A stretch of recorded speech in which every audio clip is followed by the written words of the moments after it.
தெபோராலும் யாகேலும் தன் உயிரை துச்சமாக நினச்சி யுத்தத்தில் நின்னதுனால தான் எதிராக வந்த சத்துருக்களை முறியடித்தாங்க.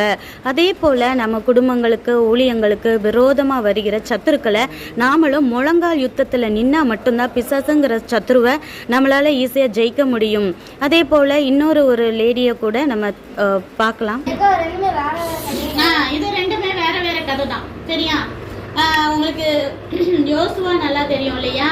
அதே போல மோசே இறந்த பிறகு யோசுவா அப்படிங்கிறவர் தான் என்ன இருக்காரு, தலைமையா இருக்காரு, ஹெட்டா இருக்காரு. அவர் தான் என்ன செய்யறாரு, வழி நடத்தி கூட்டிட்டு போறாரு.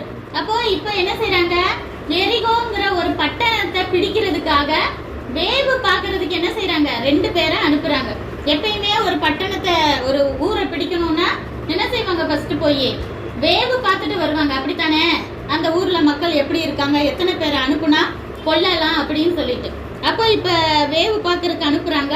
அங்க போனா அவங்க அலங்கம் பெரிய மதில் மாதிரி கட்டி இருப்பாங்க இல்லையா? அந்த ஊர்ல அந்த மதில் மேல ஒரு வீடு இருக்கு.